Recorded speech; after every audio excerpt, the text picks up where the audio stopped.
回はこのソウルビエンナーレでお話をする機会を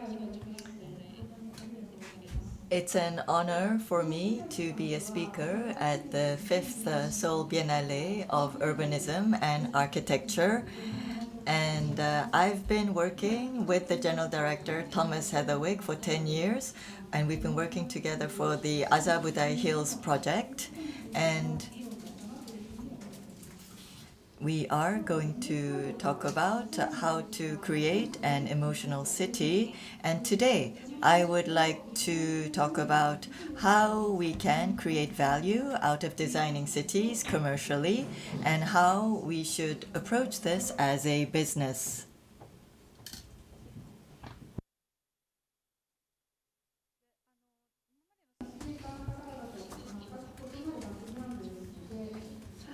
I have a completely different background from the previous speakers. And before I begin, I would like to introduce myself. For 40 years, I've been working for the Mori development group, and I'm in charge of the Hills series project. But at the end of June, actually, I came out of Mori group and I created a Not a Tokyo group. This is Toranomon Hills in Tokyo, and this is a picture of Roppongi Hills in Tokyo. For 60 years, the Mori Group has developed this area, and for 40 years as a property developer, I've been working on this project. And it's within a perimeter of 30 minutes where we have 3 subway stations that are crossing this area. And we have created a lot of green areas like this during the past 60 years. As a master architect, I've been working on the development of this space, and I have focused on maintaining creativity while also being a commercial success. I think I'm kind of an interpreter between the creative part and the commercial part. Sometimes there was tension between the two, but I think I was happy in the role I played. In 2024, this is the Toranomo Station Tower that was completed in 2024. OMA designed this building, and it is a very modern building. It is built in glass. There are a lot of lines, and in this area, compared to Azabudai Hills, it was even more expensive.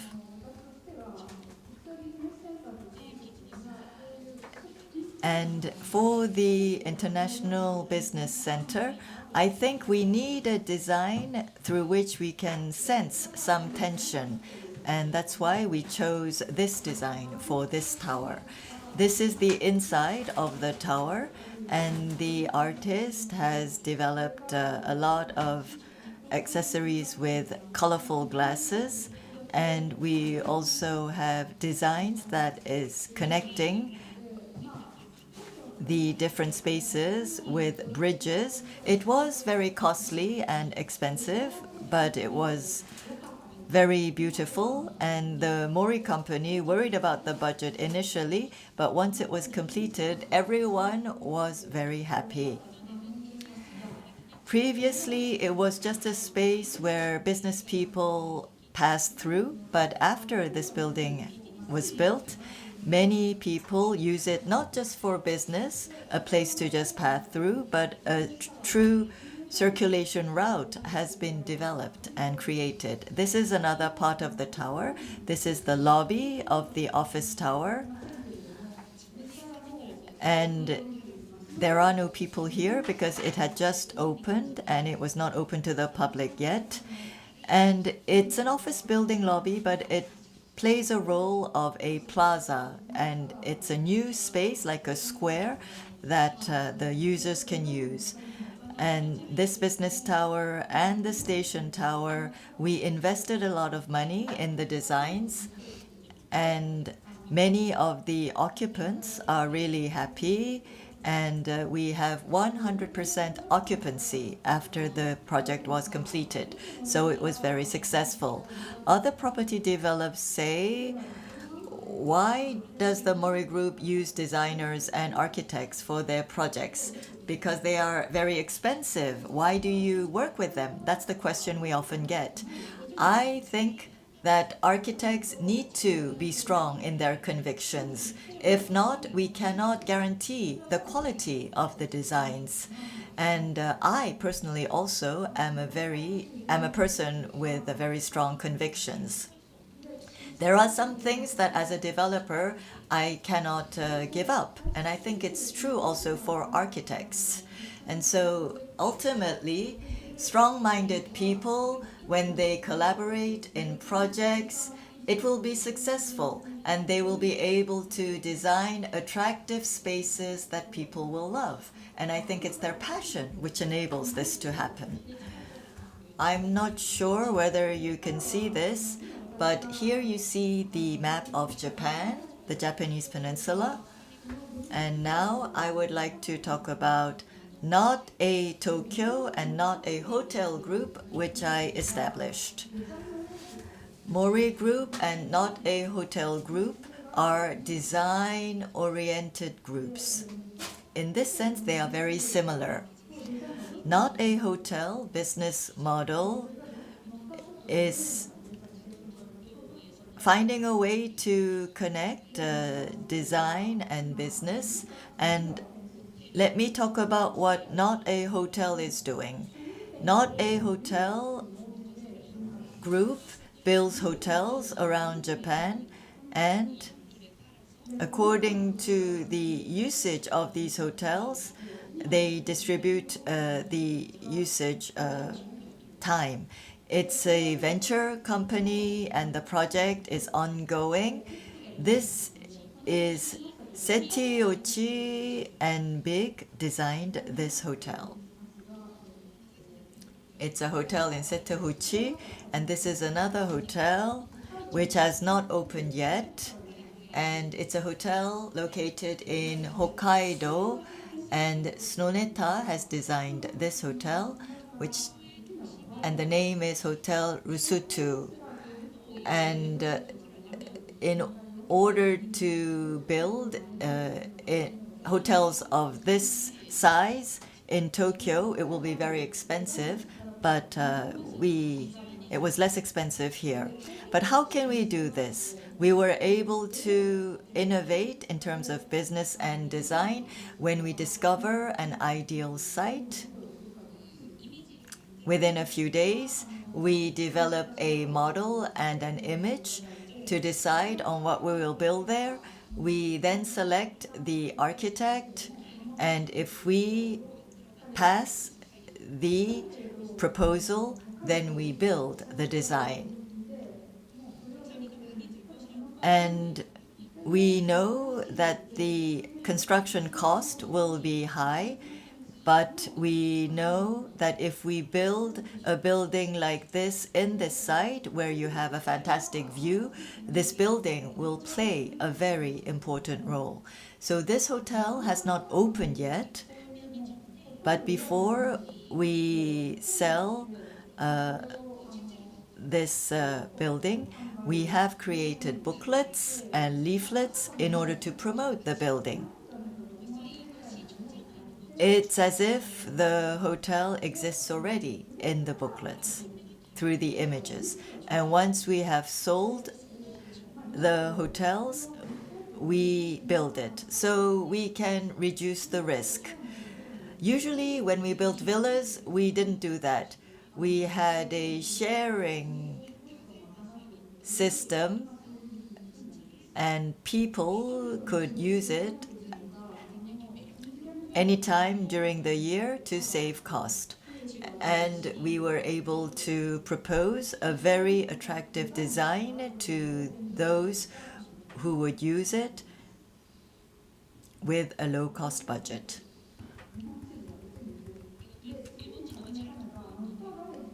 You cannot really see the Japanese peninsula on this slide. I'd like to introduce another project which is dots across the nation. We want to connect the different hotels, and we are selling mobility devices like helicopters and cruises, which have already been sold out. And we can go to Setouchi on these boats or helicopters and helicopters. And in September, we had a Not a Tokyo project, which we started. And while we were working on these projects, we created a lot of dots. We want to connect the dots, and we want to connect the dots into lines, not just for business, but we want to open it up to ordinary people. We want to create spaces and places where people will want to visit at least once. We think that is our mission, and in order to do that, we have to invest massively and create designs that will move the people and create a lot of software. And these are our partners that collaborated with us for the Azai Budai Hills project. Not all the creators are up here, but we worked with many partners for the Azai Budai Hills project. From a commercial point of view, you may think that do we need to spend so much money and time to work with so many partners?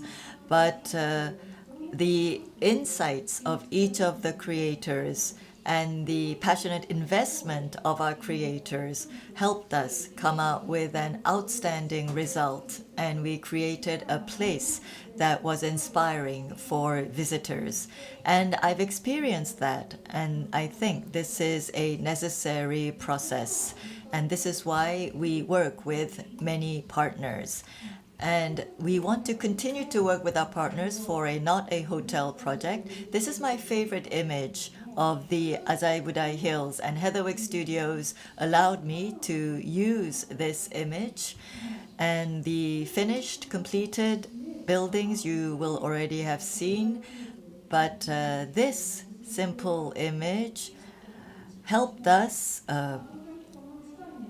work on the Azai Budai Hills commercial project. And when I showed this image to the decision makers, they said, oh, the budget is going to be too high. It will be impossible to make. And there was a lot of resistance.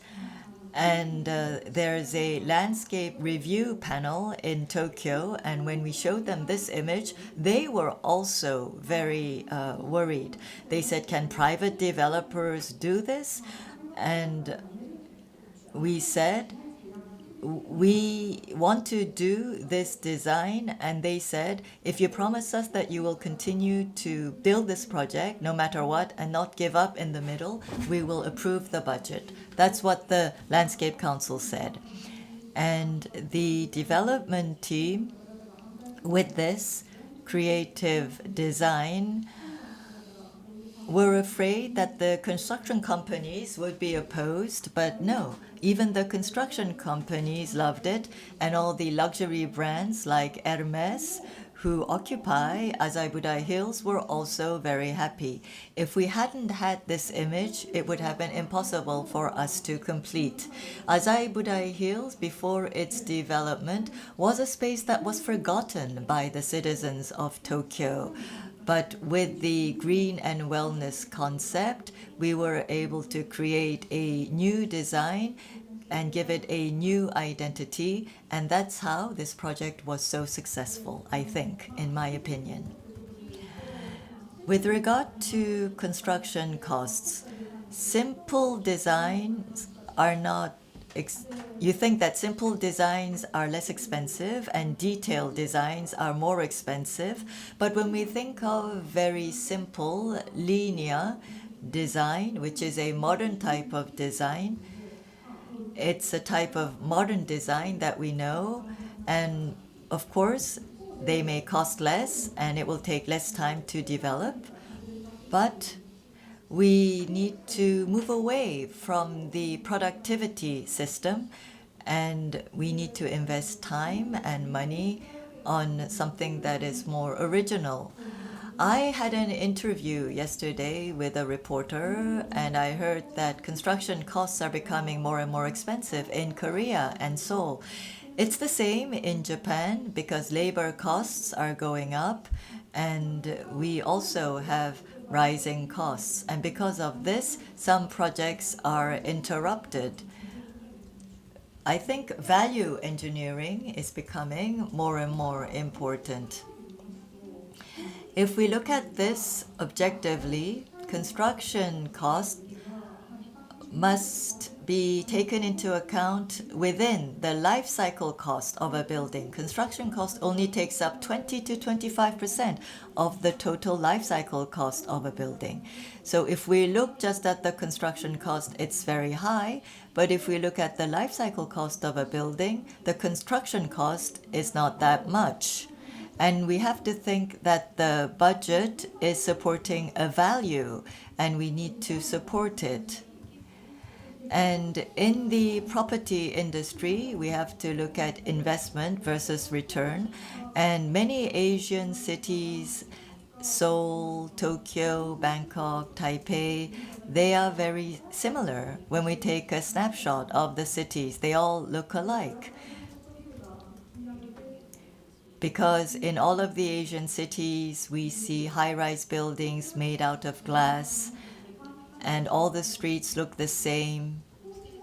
It's as if we cut and pasted all the buildings in Asia to look alike. And do we get a lot of ROI on these very similar buildings? Not that much, I think. But if we can get value out of the design of the buildings, I think we can get a higher return than we expected. A street that has passion and that has high investment will become a magical street and will be attractive. Many people will want to go there, will want to have their offices there. And then the city will be accepted by its citizens. And worldwide, if we see famous cities that have a heritage that they can introduce to people, they value design and they have a history. And we know that the passion that has been put into building these buildings will attract people, and people will come. Property development is like gambling, because it's hard for us to negotiate with a client before the building is built to come and occupy the building. And we don't know whether an occupant is willing to go to Azabudai Hills or not. But we want people to want to go there. Then the investment will have a high ROI. So here we have the number of visitors at Roppongi Hills after we opened Azabudai Hills. And every year we have 40 million visitors visiting the area, and daily at its peak in 2022, before COVID, during Christmas, we had the highest number of visitors daily, which was 330,000. And I think Roppongi Hills and Azabudai Hills was very attractive for the visitors. And we say that ROI on property investment takes 20 years. And we say that we can get ROI of an investment in a building in 50, 100 years. And in order to do that, we have to get the most value out of what we have built. And so after we have achieved return on investment, we need to find a way to truly create a building and city that is sustainable and attractive. We are pressured by cost and time and investment, but in order to avoid this, we have to look at the project in the long term. And it's only been a few years since Azaibudai Hills opened, but wherever you go, everything is beautiful. We have many visitors, and in order to build a city like this, we need a long-term approach, a long-term view. And as I mentioned before, like not a hotel, we need this space to work 24/7. For example, the office buildings are used for 8 hours a day, and then people go home and they are closed. But we need to create a vibrant city to enable the city to live 24/7.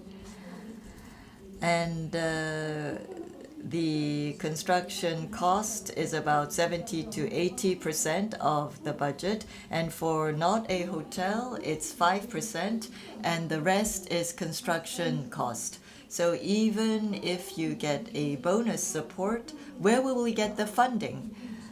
Inside Tokyo, we have a lot of redevelopment projects in Tokyo, which are in crisis because of the budget. But I think we have to look at this from a different perspective as a property developer.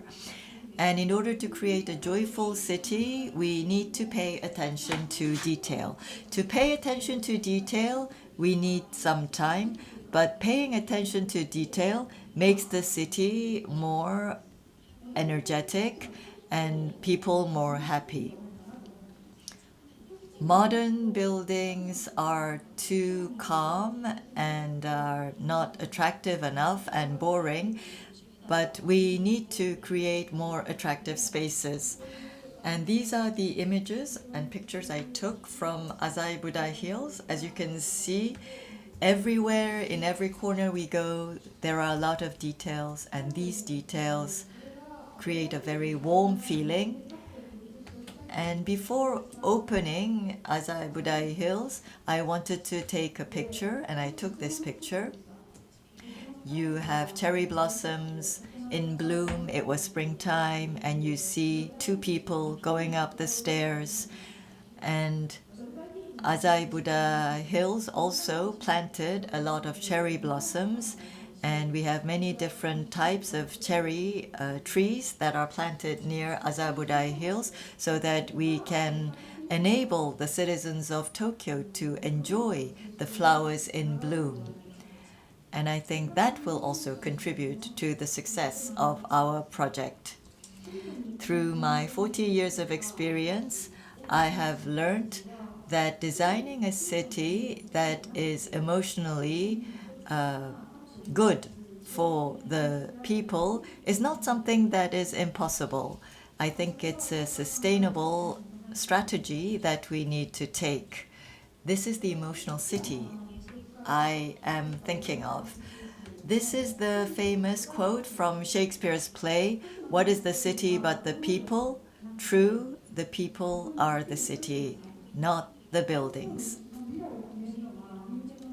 When we decide on the future of the city, we have to think of our human creativity and culture. The city is a vessel where we have the collective intelligence that is inside. So for each project, we pay attention to every detail, and we will continue to do our best. Thank you very much.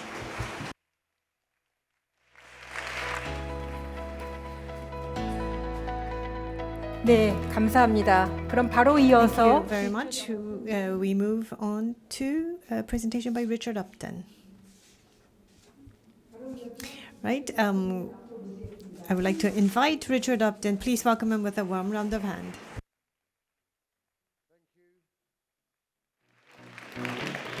Mori-san, I wish I had your budget. Good afternoon, Seoul. Thomas, what an incredible gathering. You okay? Yeah. The brains this afternoon. Cleo, Anna, Parley, Rebecca. I've been starting to think, as last night and all the conversations today have been going on, and listening to the progressive leadership of your mayor, that this is the place, Seoul. This is the place. You are the people that can show the world how this can happen, like a really positive virus. Can I use that? It's a privilege to be here. Thanks to the Mayor. I hope you're listening to this when you're recording it back, Mayor, because I'm going to say some good things about you. You need to carry on your momentum. Thanks for Thomas for inviting me to speak. So, this event, as you know, explores how to make cities radically more human. Not like that entrance foyer that OMA developed, I think. But anyway, that's a bit unfair. It aims to spark a global conversation about how buildings make us feel, the impact of the outside of our buildings on health and society. It's been fantastic the last day or two. Creating buildings and spaces that are loved and last. So the Mayor recognises, which is really impressive, that design in cities is important to drive and strengthen the growth engine and cultural power of cities. Thomas, of course, is evangelical. Where's the forward button here? Is it that one? There we are. No, not that one. Green. There we go. Thomas is evangelical about the power of incredible design. We all know that. So, why am I here? So I'm invited here to provide a bridge, if you like, across the troubled water between these two understandings, for the developers, the builders, the planners in the room and beyond, if you're out there and listening to this at some future point. We simply have to get the developers to step up.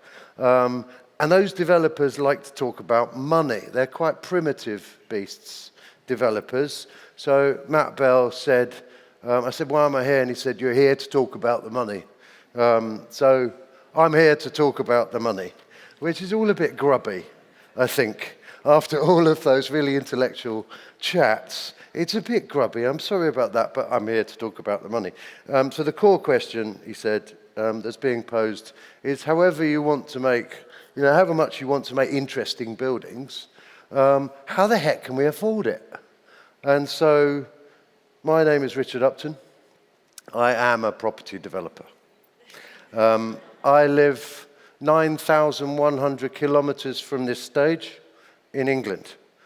I have some 40 years of experience in property development and regeneration, which is why there's no dark hairs left. Now, there's a subtle difference between those two disciplines, development and regeneration. I'm going to explain that later. It's very important. I started my first property company in 1991. Since then, have developed and master planned some 25,000 homes. There's about 10,000 odd student residences. There's fire stations, millions of square meters of office space, libraries, public parks. And along the way, I recognized the power of heritage and culture in making and reshaping towns and cities across London. So I was appointed one of 16 commissioners of Historic England by the Secretary of State in the UK government. That's a role I've had for some 8 years, and I really enjoy it.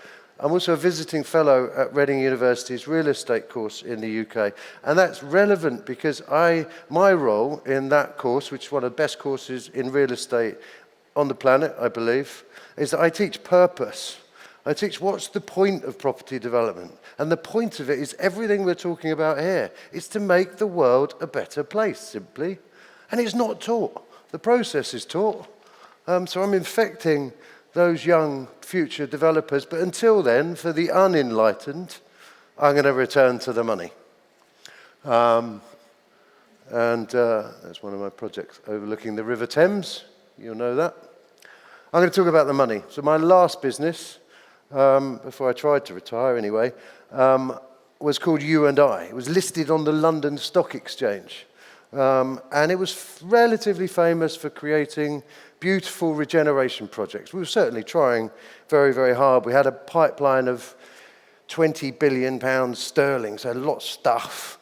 And I sold the business, which was the right thing to do, to the biggest PLC in the UK, Land Securities, for a 73% premium to its share price in 2021. So if you want to talk about the money, there's a good example. It's like highlighted up there.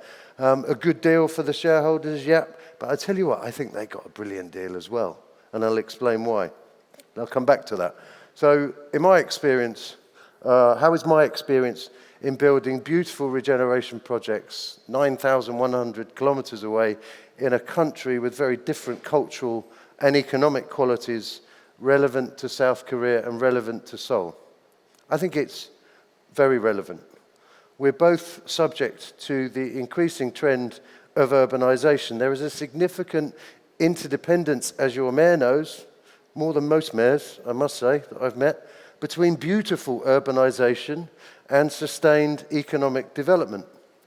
Today, 50% of the global population, or 4.4 billion people, reside in urban areas, and that trend is continuing at a pace. So 70% of humanity, or an additional 2.3 billion people, will be living in cities. In the UK, that rate of urbanization took place over 300 years. 300 years from the early 1700s to the present. And this map maps that growth, 300 years. In Korea, the rate of urbanization has increased rapidly over just 40 years. 300 years to 40 years. London's also around 10 million people, same as Seoul. That's incredible growth in a very, very short period of time. Pally, as Thomas would say, on steroids. So why is this important? I think it's important because there are some lessons from England that have parallels here. Rapid growth usually fosters reckless, soulless development. It's permitted by policymakers in pursuit of economic growth at any cost. Developers and builders become they become rich and culturally expert in delivering engineered, efficient, boring buildings in the pursuit of just growth and profit. So after decades or so of success from that approach, why change? Why bother?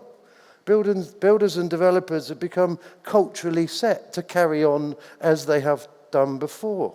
So there's no need for them to perceptibly to change. There's little or no desire from the property industry to invest in product design and beautiful design. So we're stuck with a Nokia or a BlackBerry. We know what happened to those.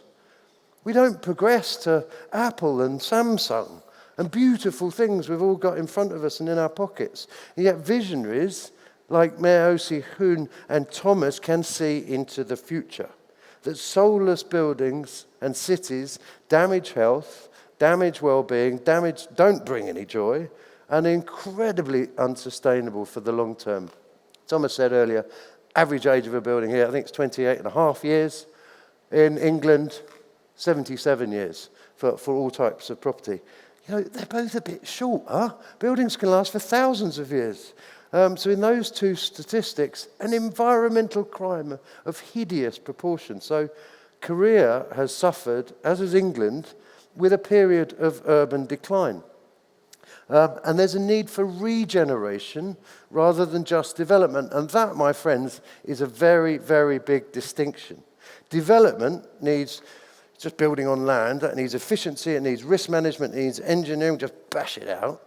Regeneration, which is changing something in the existing urban fabric, needs all of the above, but with much greater vision and purpose, and creates substantially more value for shareholders and society. And I think that's my job to try and explain. So my business, as I said earlier, was sold for a 73% premium to share price. It was 190 million. It's public knowledge. It's out there. Because of a distinctive approach to regeneration, which I started 35 years ago, which was slightly ahead of its time. Perhaps there's some correlation here and some learning for Seoul. And this is not just about making money, it's also about survival, I would argue. This is what Larry Fink of Blackstone, that's the biggest investment fund, I believe, still in the world. He said that society is demanding that companies, both public and private, serve a social purpose. You can read the rest. This is about survival. Those that don't adapt for where we are now with our cities will simply fail in time. So, soulful, thoughtful regeneration creates brand value and goodwill value for the value of a company. But it's also critical to the survival, not just of the business, but of the planet, as has been explained earlier. And its time is now. There's a lot of stuff on this slide. You don't have to read it, but I'll just talk you through it. It's a brilliant World Bank report on the issues facing Seoul, and that the market has need over a massive growth stage and a maturity stage. Cleo was talking about just in an analysis of building stages. It gets to a period in the fourth column of over-urbanization and decline. Hello, that's where we are now. The market has shifted for a need for regeneration, and that policy shifts with this mayor, and subsequent mayors will have to do this, recognize that regeneration with great design is absolutely key, it's defensive almost, to sustain social and economic growth.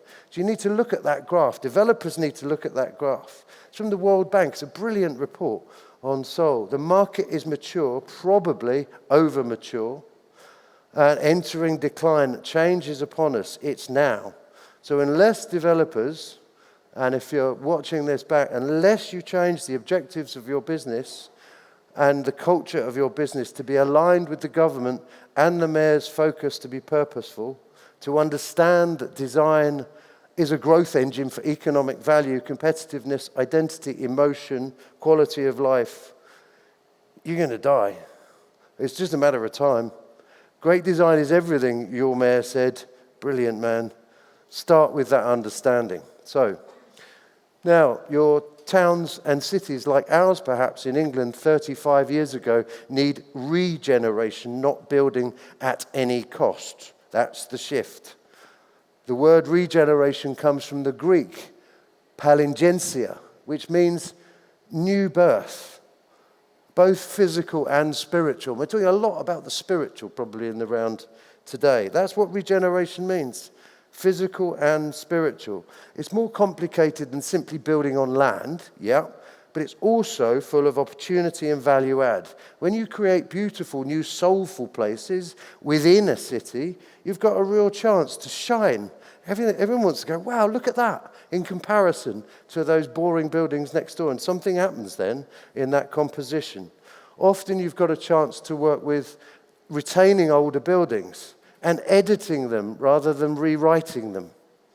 And there's an authenticity, there's a connection, there's a belonging, there's a happiness, there's a value in that. And that creates, as I'll explain with some examples, some incredible value. So let me take this down to a project level for those naysayers that are watching in. I'll provide you with some project examples. This site, it's near Heathrow in London, where you probably fly in from here. It was home of his master's voice factory, and they used to press records. Those, for the younger ones, they're black things with holes in that go round and round. They play music, records, and they played, there's one there. And they also built record players in the early part of the 20th century. And I acquired this 12-hectare site, which was a failed business park, where actually, quite amusingly, Blackstone, Larry Fink guy from before, had spent 80 million quid, and it was just going down the pan. The whole project was wrong. But I employed some brilliant architects, the history of the site, looked at that for a sense of connection and authenticity, Rebecca, and looked at the innovation excellence. And I convinced the government and the Mayor of London to double the density. This is the Mayor's point on floor ratios.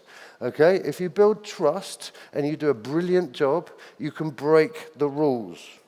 But you need to show that you have the responsibility to earn that rule-breaking approach. So the Mayor of London agreed to double the density because he knew we were going to do a brilliant job. So we included a new music school, a live music venue, 660 homes, a shop, doctor's surgery. I filled the whole scheme, and these buildings, we reused these buildings, and we are reusing these buildings. And there was the wider site just before we started. We paint things straight away because it looks quite cool and interesting. It's easy to do. You can do it in a day. And started to reimagine some of the spaces that were there. The boiler house for the old factory. There's residential flats, boiler staircase, external, good value. So not an insulated staircase and everything like that. So beautiful things like old gramophones littering through this beautiful site. And a bit of awe, I think, to Upali's point, only a little bit, a 6-meter high dog. There used to be the brand of his master's voice was that little dog listening into a gramophone. And so we thought it'd be nice to put the dog back into the site. Now, I bought the site from, talk about the money you said, for 18 million quid, okay, from Blackstone. And through this density and efficient engineering and all of the usual stuff, but a spirited approach to a thoughtful place, we doubled the land value to 36 million, and then all of our residential and commercial space be anything for miles around in terms of leasing, rent, values, and everything, and yield. So when your values as a property developer align with your government or your mayor, they can build trust, you can manage trust, get your planning and your permissions earlier, you can push more value from regeneration. Let me give you another example, and this plays exactly to Mayor O'Hoon's point earlier. Could we go a little bit higher, maybe? Well, they might allow you if you care, development industry, if you care. So we cared here. Local government owned a site in Clapham, it's about a mile or so outside central London, and they owned a library, and they went to the property industry saying, could you give us a free library and a leisure centre? We haven't got any money. We'll give you the land, and you can only build this high. And all of our competitors designed a box because it's efficient for the financial model and put some more boxes on top of it and kept within the rules. We broke the rules. It's a library. So it's a great idea to put 3 books on a bookend going, hello, there's a library underneath us. And we use cut white bricks, stainless steel reveals to let the light flutter through. And we got 3 more stories than anybody else. It more than paid for the extra 5 or 10% on design costs. And more than that, there it is, sitting on a stiletto with a library underneath, and the council, the local government, got millions of pounds, over 1.2 million of a profit share. So we shared our money back with the public sector. What's not to like? And the auditorium, this is the library, there's a bit of awe, I hope. We had to inspire kids to learn. So you want to go in and go, yippee! Where's my book or tablet or wherever else you take in a library these days? So that's provided at no cost to the public purse and a profit share. So again, where you align your approach, your purpose with the needs of government, then permits are easier. And, I've got just a quick other example in Manchester. Probably, shouldn't say this, but probably England's second city. Birmingham. So again, just to show you some examples, just talking to the point of authenticity and connection, I think when you delve into the soil of a site and the history, and you start to respect the stories of that place, you create those connections. And I know more about the history of a site than anyone else on the planet I've ever developed, because I think it's a responsibility. So Mayfield here, 12 acres of contaminated land right in the heart of the city. And my brief was soulful transformation, and that soul has to come from a passion for the history. Here it was a printers in the 17th century called Mayfield because of the madder plant that grew here. It had to be crushed up, made into purple dye, and use the river as the resource that was capped, that we woke up. I could bore you for hours with the history of this site, and we weaved them into the brief and told our entire design team, this is all about soulful transformation with efficient development metrics. But the first thing came first. So the first 2 phases used that. It was a very early CGI. It delivers around 3 million square feet, 300,000 square meters. It's around £2 billion sterling. That's just one project. And we challenged the standard assumption that the park should come later in the development. Difficult to make this work, but we built the park first. Thomas has seen it. This is £23 million of sterling of public park. It's got history, archaeology. We wove anything we found in the ground, we reused. That's not CGI, that's it finished.